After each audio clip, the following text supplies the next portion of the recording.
and his rocking hat. If this was the 90s, he would be all that. It's me, my Scotch and I, 'cause Obi is the guy. Obi is the guy. Last week, we discussed the Masters, and one name I don't think anyone was saying on Friday night was Hideki Matsuyama. Of course, by Sunday night, he had a two-stroke lead heading into the 18th and won comfortably on a bogey putt. Matsuyama is the first Japanese man to win a golf major. By all accounts, golf is extremely popular in Japan, so why did it take this long? To discuss this and other questions on diversity in golf, we turn to Tony Starks.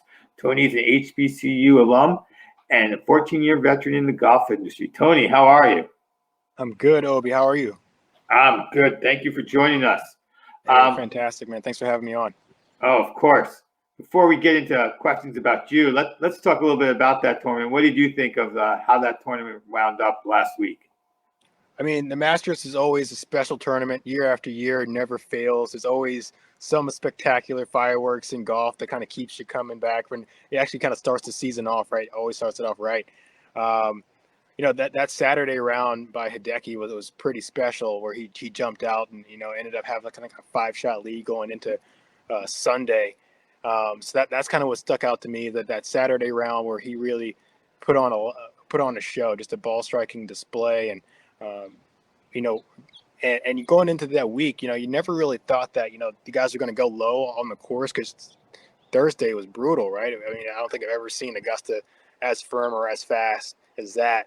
And for him to go low like that on Saturday was really special. And then to kind of back that up on Sunday by kind of just holding off the crowd and, not letting the pressure get to him. And even though down the stretch, you would have liked to see it a little bit more fireworks, it's tough when a guy can, bogey 3 out of the last 4 or something like that and still win the Masters. But he had played that well, so up to that point. So he definitely earned that little cushion he had there.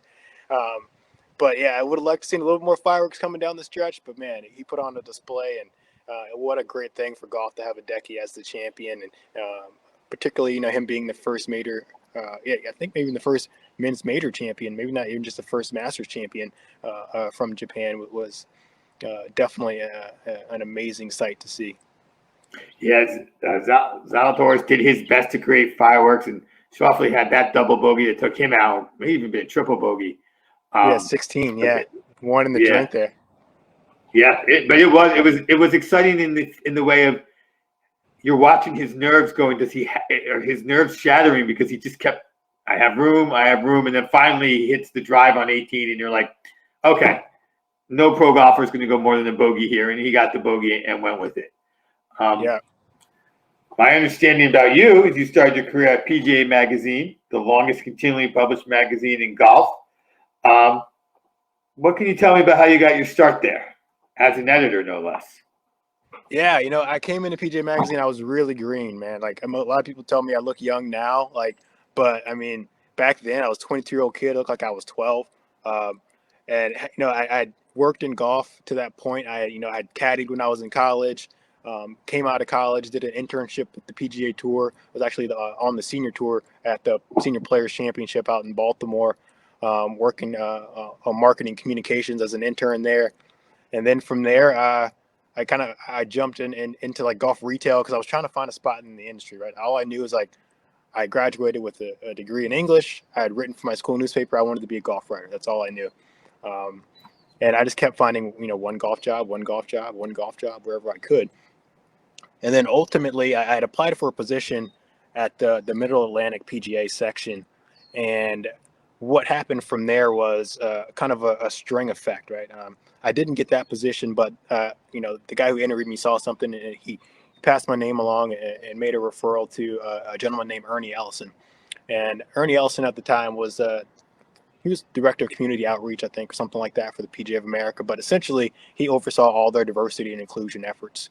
And so Ernie reached out. I got to talk to him, got to know him, and kind of told him, what I wanted to do and kind of what my experience was. And he connected me with a gentleman named Rick Summers, who I think you know, or I know you know his son, Abe Yeah. Summers.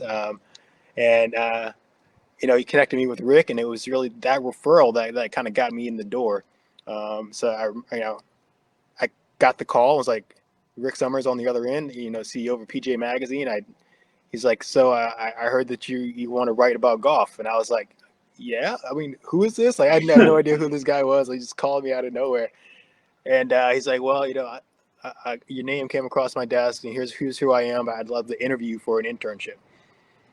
And I was like, yeah, great. I mean, sign me up. Like, where do I got to be? So I was living in D.C. at the time, or Northern Virginia, and then he was like, well, can you be in Philadelphia in 2 days? And I was like, yeah, I guess so. I mean, so I hopped a train up to Philly and literally interviewed with him in his house, like sitting in his library, which was an intimidating thing. He has like this big mahogany desk, and he's sitting behind it, and there's this books like stretched to the ceiling, and like it was this whole like intimidating, like written out of a storybook kind of experience. And I didn't know how I did, but I ended up getting the job, and he gave me what was then a year-long internship, and at the end of that, they offered me a full-time position, and that was 2008. So here I am, still in the industry. Excellent. I got to tell you, my introduction to Rick would be the polar opposite of yours. As you said, I know Abe. I also know Abe's son, and so I was introduced by Abe's son to his grandfather. So the complete opposite of intimidation. Yeah. Here's a nice old man, my grandfather. So yeah, but well, I'll tell you, like Rick before he had grandkids and Rick post grandkids, two different people. Like the grandkids changed him. Like he's a big teddy bear now. He's a big softie. Before that, man, he was he still works a lot. He's still a workaholic, but prior, like he expected that of his employees as well, and he wasn't shy about letting you know how hard he worked and how hard he expected you to work. So I hear grandkids do that to a lot of people. Mm-hmm. After PGA, you went over to TaylorMade, and you went from being an editor to a copywriter. So what's kind of the difference in those two roles? Yeah. So an editor, I did, a fair amount of writing, but at that point I was really more coordinating other writers, working with freelancers, developing topics, headlines, and the other people would do a lot of the writing. We had a number of really strong staff writers who would contribute to a lot of that content. As a copywriter now with TaylorMade, like all I do is write all the time for a number of different type of outlets or different platforms.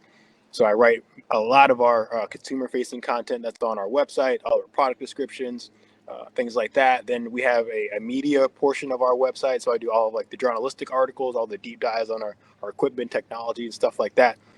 Then I'm working on communications that go out to all of our retail partners or to our email database. So it's really a variety of different things that I'm writing at TaylorMade, it makes it kind of fun and exciting because almost no 2 days are alike because you never know what's going to pop up, and you kind of got to be agile and responsive and know your stuff to be able to meet some of those demands.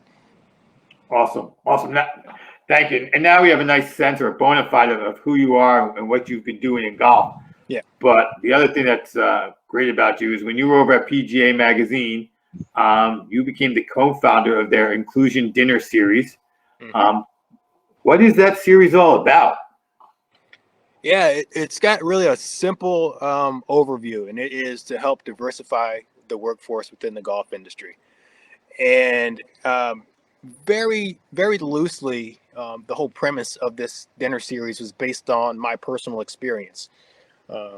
And the fact that it was a referral. It was someone that made a referral to another person who trusted them, and they were willing to give me a shot. So we wanted to figure out a way for the industry to kind of formalize that process a little bit. So what we ended up doing was trying to like take two sides of the table, right? So we knew that there were young people of color or young people from diverse backgrounds who know the game of golf, who grew up playing, whether it's like the first tee or some other program or some other avenue of introduction to the game, that weren't necessarily getting the opportunity to take that next segue in their life in terms of the game going into the industry. And we wanted to kind of bridge that gap a little bit. So we would take people from organizations or companies who kind of had that hiring power, and put them in a room. And generally they were, very small. They were, 15 to 25 people, because we really wanted those events to be relational in nature and intimate, and have people have a chance to tell their stories and connect one-on-one.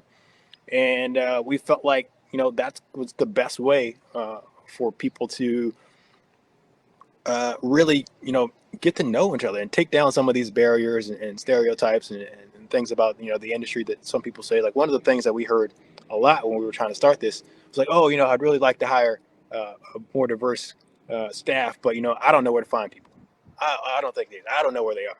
Like, okay, well, we're going to go out and find them for you. Like, so let's take that excuse and just toss that away. Like, you can't say that there aren't qualified individuals out there, and because we know that's not true. And it's probably because, and I mentioned this to one of my current employers. We're starting to get more and more into the diversity and inclusion space in golf. And I told him, like, hey man, like, if you posted a job tomorrow for TaylorMade, like, you probably know, like, what the percentage, like a high percentage of your applicants are going to be like, right? You have kind of a good sense already. But if you continue to fish in, the same pond, you're going to catch the same fish, right? So you got to be really intentional about trying to connect to different groups and different demographics of people, and especially when you're in the recruiting process. And so those dinners were really trying to just make that easy for the industry. There are a lot of people, employers in the industry that want to diversify, but they've said before, oh, we don't know how, or we don't have the tools, or we don't have the connections to those demographics or those organizations that have really done good work in those communities. So let's build those connections, and that's all. That's what those dinners are trying to do. It's just a grassroots effort to build connections between communities of golfers and the golf industry. I was listening to you, and sort of a bell kind of went off in my head. I don't know. Last week I was talking with Joe Steranka. Yeah, I saw that. He was telling me how, the PGA is the largest sports organization in the world. And I think for the average person, when you hear PGA, you think of the PGA Tour, and you think of golf, you think of just that tour. And so many people don't realize how many jobs there are in golf compared to all other sports. It's just, I know from talking to other people, like an organization like the New York Mets has like 15 employees who aren't on the field. They're small organizations. Whereas an organization like TaylorMade has a bunch of people, and then a bunch of other organizations that are also making equipment. And so, we have 1,200 employees around the world. Right. So when you get somebody involved in golf, you're not saying you can make a living playing golf, and you don't necessarily mean on the PGA Tour. When you say to someone you can make a living playing baseball, you're really saying, okay, you got to be one of the select few to be in the pros. And that all just kind of gelled based on what you were just saying. And so, like, when we talk inclusion in golf, I mean, one of the obstacles for all things is people seeing others doing it. But the game of golf, because of its price and because of the amount of time it takes to play, how do we get folks from diverse backgrounds the opportunities to play that game? I know that's not necessarily what you're working on, but that's the growing of the pools that you're talking about fishing. Do you have ideas how to grow those pools? Yeah, I mean, I think that there are a lot of organizations that are kind of done that historically, right? For a long time, they're just really small and very like regionally and green grass focused. They're very small. Like one of the last articles I did for Rick's group, because he does stuff for the NCGA as well. He produces NCGA Magazine. I did a story for them. And they were looking at diverse golf clubs in Northern California, and there's a group up there called the Golden Gate Par Chasers, and it's a historically African American golf club, right? They're right now they're about 40 or 50 members deep, I think they are, but over the course of history they've had 100, 200 members or at some time, and they were formed in 1971, right? But they're just a really small, kind of tight-knit group, right? So I think there are a lot of groups out there that are doing that type of work. I think they're fragmented. I don't think that there's a very strong, like, communal network, if you will, that like maybe that's across the country that connects all these organizations. So you can say, oh, here's all the African American golf clubs, and here's all the Latino American golf clubs, and the Asian American golf clubs. Like, because I did a story too on the Chinese golf club that was formed in like '58 or something like that, right? That in Northern California. So there's a lot of entities out there that are doing great work to advance the game in diverse communities. It's just, like I said, I think they're kind of very small and locally focused. If you kind of got to do your homework to find out where they're at and who they are, and that's one of the great things about the inclusion dinners is that we were going into individual markets and kind of doing a lot of just hitting the streets, if you will, for before we got there, just to figure out who's doing the work in the communities, right? Who's been talking to kids? Who's been teaching kids golf? Who's been doing it the longest? What programs have been successful? And then, once we kind of ID those, then you bring them to the table with the heavy hitters and say, hey, did you know this group was here in your backyard this whole time doing this great work to bring golf to diverse communities? And a lot of times they didn't. They didn't even know. So I think a lot of it is connecting the dots. I think there is enough fish in the pool. I think that certainly have to grow it, continue to grow it, but also I think that there are some existing individuals and groups that can foster a lot of talent for the industry. That is great that those pools are out there, and that there's someone like you out there going, let's find those pools, and people listening to you right now, at least at TaylorMade, to go ahead and fish in those pools. So I mean, it's a lot of work because it's not just one stream of conscious that needs to be accomplished, right? It's there's got to be the pools, there's got to be someone saying let's fish there, and somebody finding them. So that's a lot of work you've been doing. And I've been doing some research on the topic of D&I, diversity inclusion in the workplace, and there have been several articles written about how BIPOC employees have a growing concern about companies asking them to work on diversity projects that were traditionally owned by HR. And the companies are asking them to share their diversity stories for very little, if any, reward. And the minorities are asked to work on these projects and enrich large companies without additional payback. Is that something that you're feeling? Is that something you've been able to work around or help to improve over at TaylorMade? Yeah, I think I'm a little bit of in a different, just a little bit in a different position, just because I came into TaylorMade, and in my entry interview, I told one of our higher ups, one of our execs, when we were in that interview, that, hey man, I'm passionate about diversifying golf. Like, that's one of the things that I want to do, and if I ever find an opportunity to do that within our brand, I'm going to work to do that.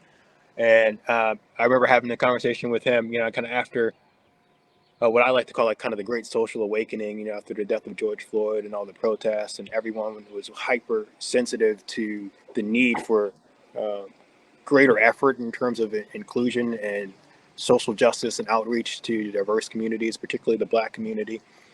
I remember sitting down and have a conversation with him about that. And he was like, hey man, I remember you saying in your entry interview that you wanted to do this, right? And I remember thinking, that's nice. That's admirable of him. And now he's like, I get it. Like, I see that like this like needs to be done. This isn't just, pat yourself on the back work. This is the kind of stuff that needs to happen. So given that part of me, I feel like it's a responsibility even for me to lean into that stuff. And, I certainly recognize that it is a business value, right? And that's one of the things that I'm trying to proposition it as. It's not, diversity and inclusion is not charity, it's good business. And you got to realize that and be strategic about the ways that you approach it, and think about your company, think about your brand, think about your industry, but also think about the communities that you're trying to reach on top of that. But ultimately, it can have a positive impact on your company, right? You see companies that do it great, like, and especially in the sports world, like the Nikes of the world that are huge, right? And they lean into it, and it's authentic, and and it results in major business for them, right? When they drop, they do like limited product drops on Jordans, they're gone in like hours, right? So like, this is good business. So I'm trying to position it as that, and I certainly recognize the value that it brings. And I'm not saying that at some point I'm not gonna be like, hey, you know what? Like I look at all the stuff that we've done in D&I, and you know how I was at the heart of that, and there is a value to that, a dollars and cents value, not just a brand value. So I mean, I recognize that, and you know, I understand that, I get that, right? That point of like when you're one of the few people of color in your organization or in your company, and you know, when it comes to D&I, a lot of times people look at you like, hey, so what do we do? What's the plan here? Like, uh, but you know, and it does. It can wear on you, right? And it can be like, dude, that's not what I'm here for. Like, I'm a writer, right? But like, but for me, it's a little different because I already embraced that. I already wanted to have that be a part of my role and a part of my influence at the brand and at any company where I go. I think, especially in golf, or any company where I go, then I'll bring that with me. Excellent. You can find us on Instagram, TikTok, and YouTube at Me, My Scotch, and I, and Twitter at Just Scotch and I. You were just talking about the value of diversity um, in any business, and yesterday we celebrated one of the most important days in American sports when it comes to diversity, and when Major League Baseball learned all about the value of inclusion, and that was Jackie Robinson playing his first game. In July of 2017, you published a story about Dewey Brown. Do you mind sharing a little bit about his story? Yeah, Dewey Brown, such a cool story, right? Dewey Brown was actually the first African American PGA professional, and he was doing so. You know, this was in the 50s, 40s and 50s. Um, and Dewey has a really interesting kind of curtail to his story in that he was very fair skinned, right? And Dewey could virtually pass. He could pass as Caucasian, and no one would really know. Um, and he had not, to my understanding and my research, he had not intentionally done this. It was more of like, don't ask, don't tell kind of thing, right? Where they didn't ask, and he wasn't going to volunteer that information, because I think, you know, in those times, especially, like um, you know, you want to protect your livelihood and your family and your life in a lot of occasions.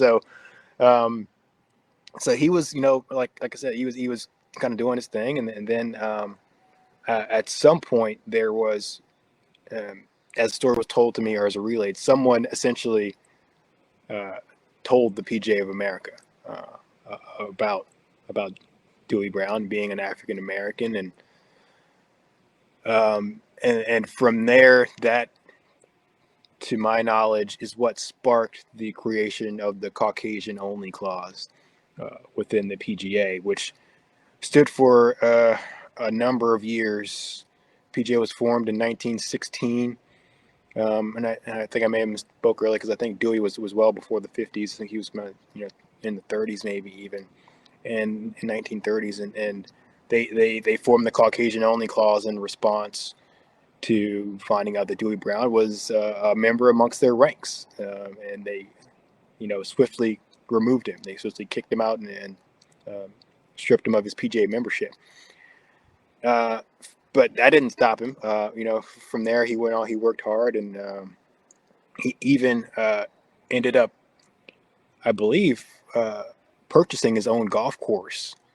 Um, and if memory serves me correctly, I think it was Shawnee Country Club, and added on to it, and you know, his legacy is still there. I remember speaking to the head pro there at the time, and him telling me that, you know, it was a part of their history, a part of their what they're really proud of till this day.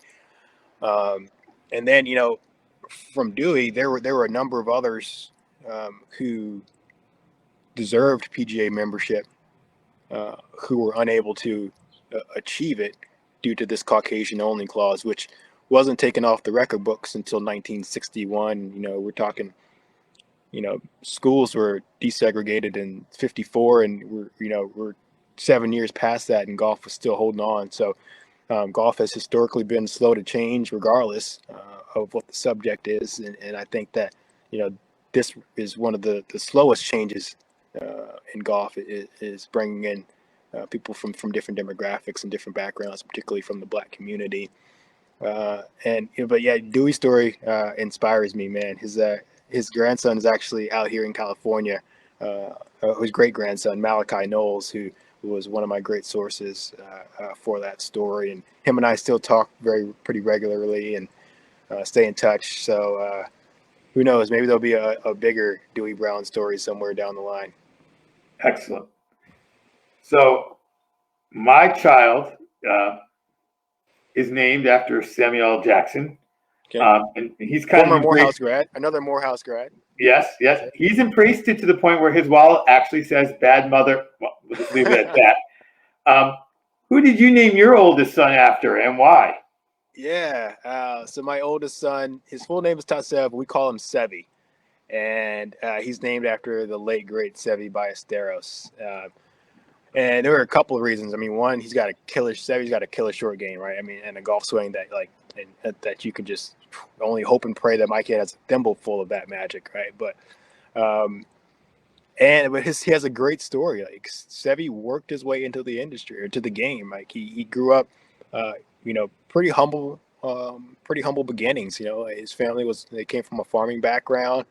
He and his brothers worked at caddies at the local country club, and he had one club. He practiced on the beach with literally with sticks and rocks to begin with until he got a 3-iron, and then he practiced hitting shots with that one club, a 3-iron, all day on the beach, and he could hit high and low and right and left and hit bunker shots soft and all the things. So I mean, part of why I named my son Sevi is just kind of the grit that he showed, his willingness to work hard to get to where he wanted to be, and regardless of what his circumstances were. So I wanted my kid to embody some of that. Excellent. Mm-hmm. Besides naming our children after famous people, you and I also have that was a cool name, though. Yeah, that's cool. Yeah. You and I also have names that just are pop culture phenomena. We can't get around it. You're Tony Stark, Iron Man, and I'm Obi. So I've been Obi for longer than there's been an Obi-Wan Kenobi. So believe me, I've been called that my whole life. You were the OG Obi. I was the OG Obi, absolutely. So we're going to head to our fashion scorecard now. We're going to focus on these two characters. So if our producer can bring up our first picture, we'll be ready to go, and you'll see what the fashion scorecard's about. All right. So here we have from 2008, the Iron Man premiere, Robert Downey wearing an eclectic style from bandana to boots, a little devil-may-care.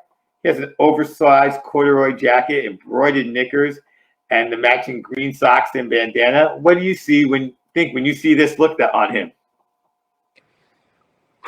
Man, he's lucky he's rich, man. Because I don't think he can pull that off otherwise. I don't even know first off, Iron Man would never wear that.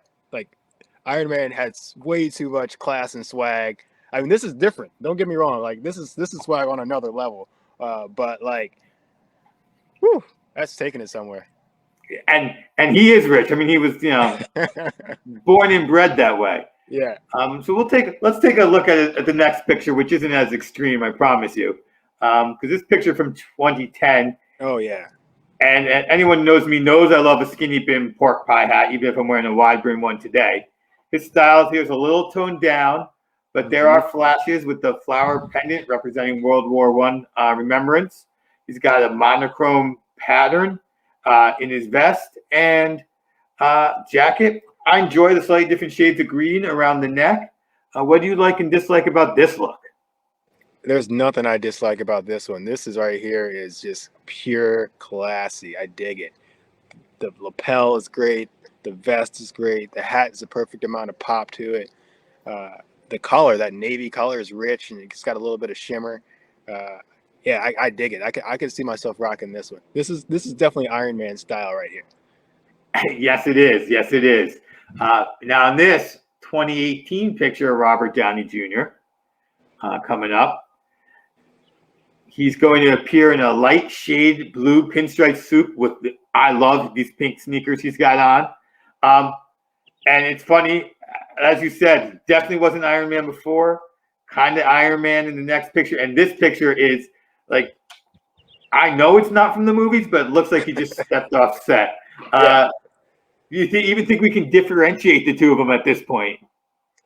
I think he's just purely in character here. To me, he's got a little bit of Howard Stark look actually going on in this photo with the hair, the glasses. Like he looks like really a little more clean cut.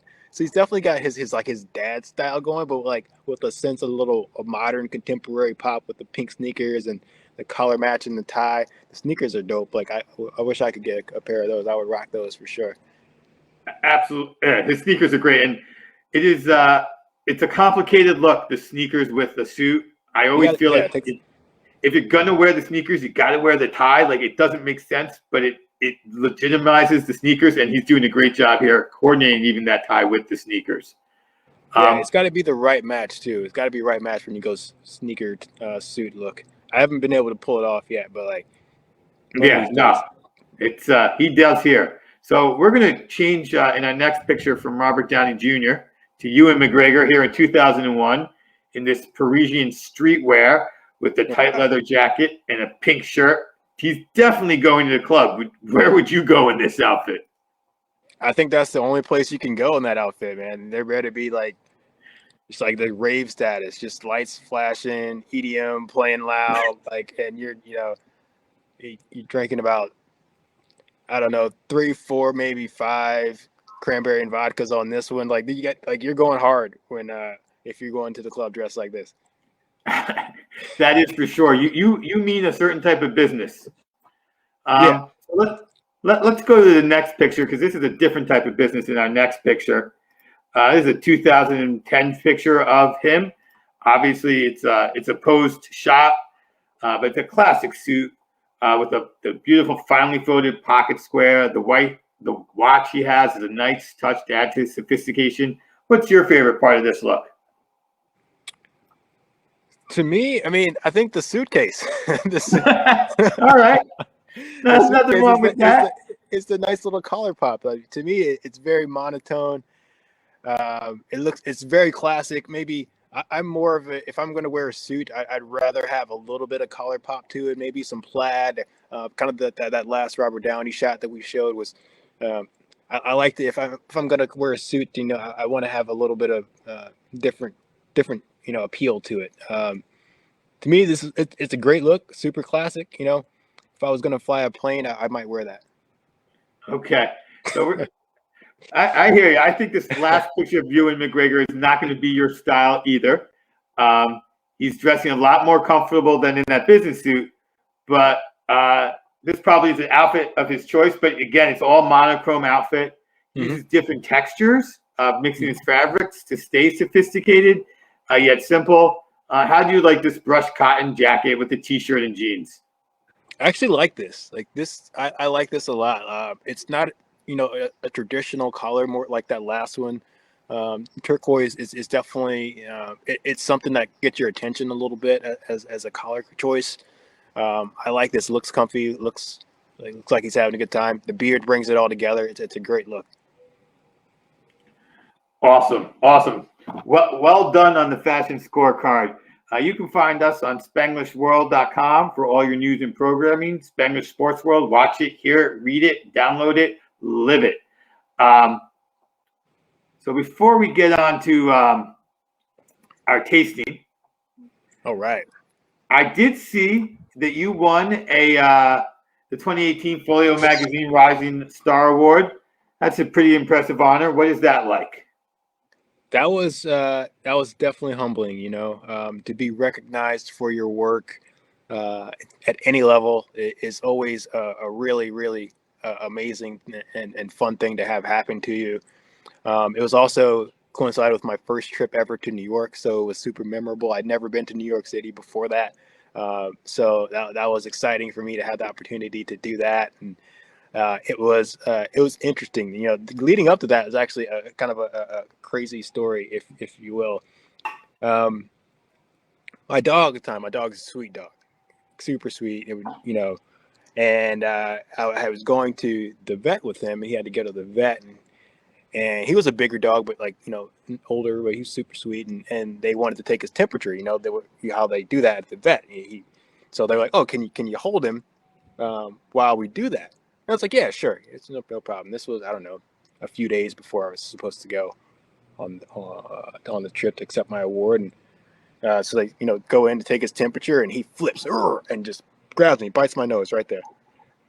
Yeah, got a big scar on my nose. So like my dog literally just bit me on the nose and had like a puncture wound on my nose and scarred. So I had to go to New York and accept this award with this hole in my nose that wasn't intended to be there. And then I get there, I get a haircut because I so a couple of days I hadn't had a chance to go get a haircut. It was crazy with the dog and wife and kid. And so I was in New York, go get a haircut, and had never been to this barber before, and tried to tell him what I wanted, and didn't come out what I wanted. So I ended up shaving my head.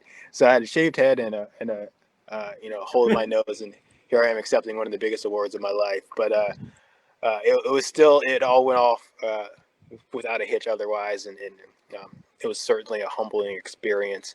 I sat at a table with a young woman who worked for ESPN magazine, and she was receiving the same award. And to be at that table with someone who worked for a publication as well known as that, and PGA Magazine certainly has its own strengths for sure. It was an industry publication, so not a lot of consumers get to see it, but yeah, just to be a part of that group was special and something I'll always remember. I still got the award displayed proudly on my desk. So absolutely. And when I first met Abe, trying to understand what his magazine was, yet in that B2B world, it's always weird. Like you could be the biggest and the grandest, but there's none of the grandeur that goes along with ESPN, right? Just because it's a name ESPN doesn't mean it gives it that extra coup de grace that it may not always deserve, but it gets anyway. Yeah, I mean, the same with PGA Magazine, too, because, like, people hear the name, the people know the letters PGA. So I used to tell people I work for PGA Magazine, and they're like, oh, yeah, I knew that. I read that magazine all the time. And I'm like, no, you don't. Like, I know you're lying right now. But thank you for the support. You think you read it. You read Golf Week. You read Golf Week, or you read Golf Digest, right? You don't read PGA. But. All right, so like I said, let's go on to our tasting here. I'm very excited about this tasting. This is when I saw the two we ended up with, this is the most excited I've been for a tasting on the show yet. So thank you for your suggestion of Basil Hayden. Mm-hmm. We're going to go with the Angel's Envy first. I don't know if you have something to pour yourself. I do, yeah. Oh, listen to that squeak. Wonderful. Yes, sir. Mm-hmm. Take a look at this. So this is a nice caramel color. A little oaky. Mm-hmm. A little peanut in. Let me give this a good sip.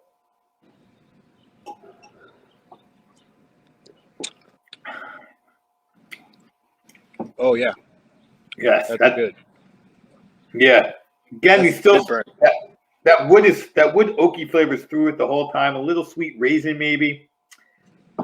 Just a little hint there. Yep. A little hint of the sweetness. Yes, absolutely. And it doesn't sit on your tongue. It's a little thin. And the Angel's Envy is a little stronger in terms of alcohol. So later when I finish that, I'll probably add a little water to it because I know that's what I like. But I'm very excited for the next one, the Basil Hayden. But before I do that, the Angel Envy, to no one's surprise, at least not to my surprise, has earned a spot in our Me, My Scotch, and I house blend.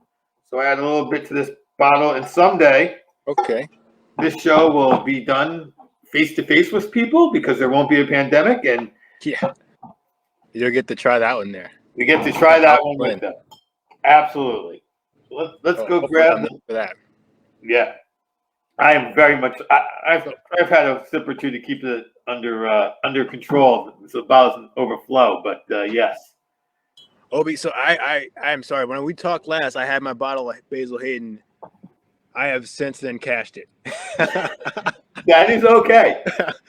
Well, I drink the Basil. You can have another sip of the Angel's Envy, or you can watch me. It's all good. Yeah, you can try to remember what the Basil tastes like, and maybe decide which one you like more.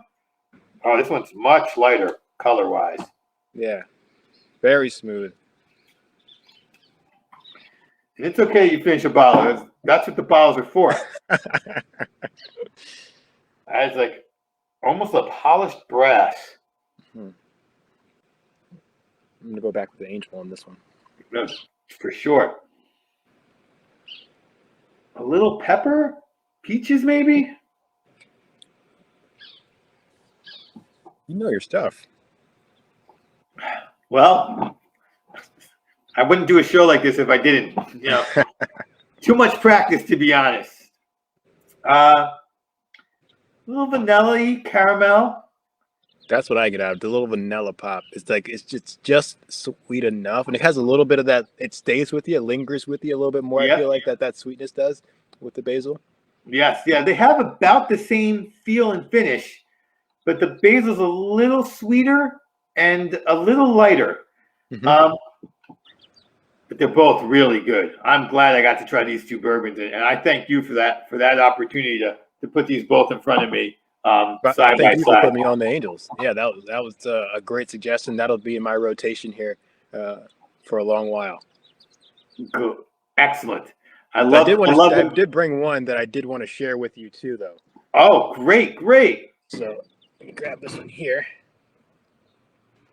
And this is a single malt Scotch whiskey here, a Speyside. Wonderful. It's got a rum cask finish to it. So this one actually, I didn't like it at first because I'm not a rum guy, and it has a lot of that hint that it gets from the barrel. The rum, it's like a little too sweet at first, Right.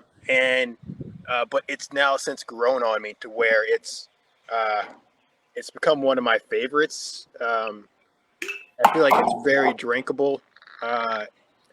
It's got just enough bite to it to like the one get a little smoke there, a little in the back of your throat, like a Scotch, like a little smoky, but you still get that nice sweet jolt kind of at the beginning. So you don't sound like a guy who doesn't know what he's talking about. You seem to have that under control as well. I've been working at it. You got to. You got to. That's important stuff. Mm-hmm. So let me ask you, since you obviously recognized the Tony Stark in Robert Downey Jr. when you were not, unlike me, you were kind of established in life when they dropped the movies. But how is it going from having just been Tony Stark to, I'm sure within the first 5-6 questions of somebody meeting you, there's a Tony Stark comment? What was that life change like for you? I mean, at first it was crazy going from like virtual, like just being anonymous the entire time, right? And to now, like, people meet you and they're, oh, what? Like, that's not true. That's not your name. And then at first it kind of got a little annoying because, like, literally it happens. I'm glad we're not traveling because every time I went to the airport, I had to give my ID to the folks at TSA. They look at me, look down, and I knew what they were going to say. They were going to say some kind of Iron Man joke or something. And, like, usually it's, oh, why didn't you just fly in your suit? And then they laugh.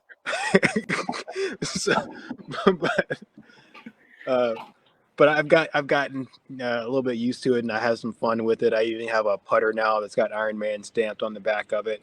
It's all done up with it's got like the gold face and the burgundy tints to it. So I've learned to embrace it a little bit.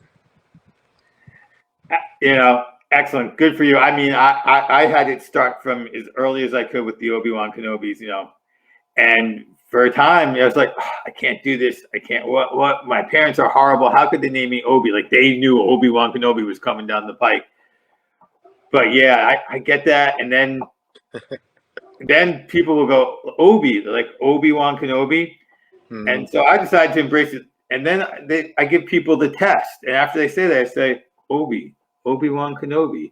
That's a name I have not heard in quite some time. And either they're Star Wars junkies and they just love it, or they're not, and they feel like they offended me, and they never call me. Or like it just covers both sides. I know, like, they're like, oh, I did not earn the right to call him Obi. Right. I didn't. Oh, and I'm there. Oh no, it's just from the movies. But that's enough for them to go, okay, that's not a name I will be calling him. So Yeah.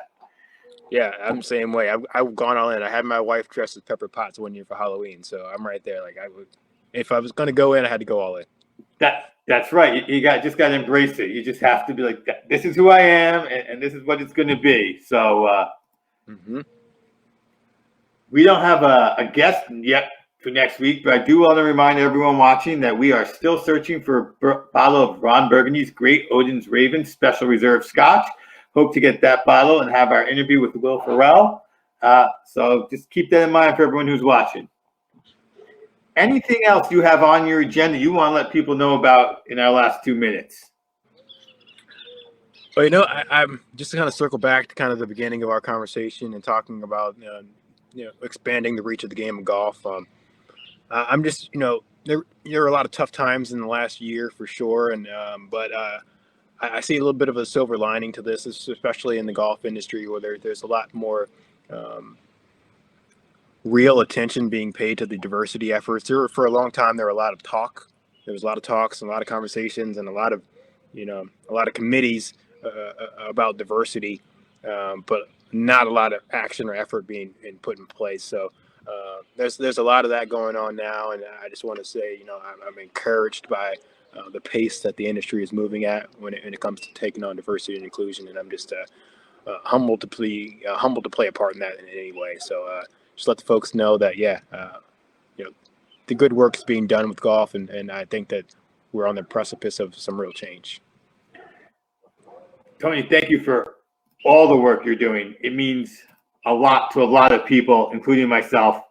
Thank you. Getting that change out there in every industry at every level is just so important to people.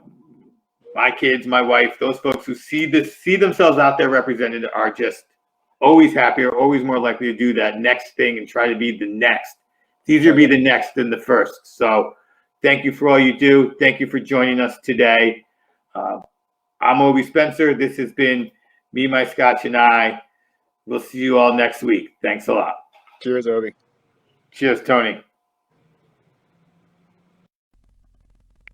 It's a show with Obi and his rocking hat. If this was the 90s, he would be all there. It's me, my Scotch, and I. 'Cause Obi is the guy. Obi is the guy.